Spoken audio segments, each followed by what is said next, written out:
Hoje, à luna tarde, nós recebemos um comunicado de prensa emitido pelo secretário de Estado americano John Kerry, em nome do presidente Barack Obama. Senhor Kerry está felicitando o povo de Aruba para sua celebração de Dia Diabético e nosso colega de 15 on 15, Daniela Piazzi, tem mais notícias aqui.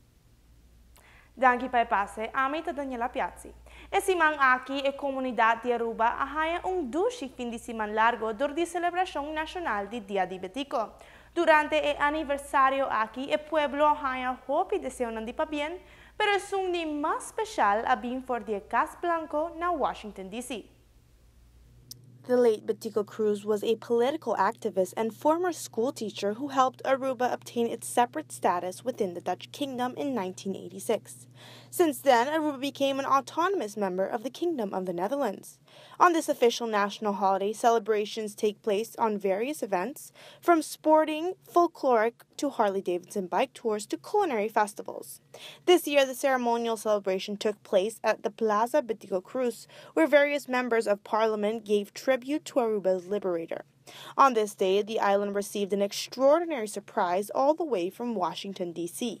On behalf of President Barack Obama, the American Secretary of State John Kerry congratulated Aruba on this special day. This letter states, "On behalf of President Barack Obama and the people of the United States, I am delighted to offer my best wishes to the citizens of Aruba as they mark the anniversary of their independence on January 25th, a day named in the honor of statesman and patriot Betico Cruz."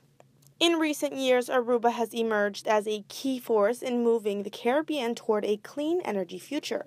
This can be seen through the nation's development of one of the largest solar parks in the region, its hosting of the 6th annual Green Aruba Conference in 2015, its participation in the Caribbean Energy Security Summit in Washington, D.C., and its support for the COP21 summit in Paris, which yielded an unprecedented multilateral agreement to combat climate change. Taken together, these steps reflect Aruba's commitment to sustainability and to meeting its goal of being completely independent of fossil fuels by 2020. Aruba's dedication to environmental protection and clean energy is matched only by the warm hospitality of its citizens, rich culture, and beautiful beaches, which each year welcome millions of visitors from the United States. I wish all Arubans a year of peace and prosperity and a most festive day of celebration. Para clarificar isso aqui, dia 25 de Januari não é dia da independência de Aruba, sino é fecha natalício de Betico Cruz, que está considerada como a data de nossa isla e também conhecida como Aruba, seu libertador. Dia 18 de março, em verdade, Aruba, seu dia nacional, himno e bandeira. Amita Daniela Piazzi, para Noticia Awenochi. Mas danke, Daniela.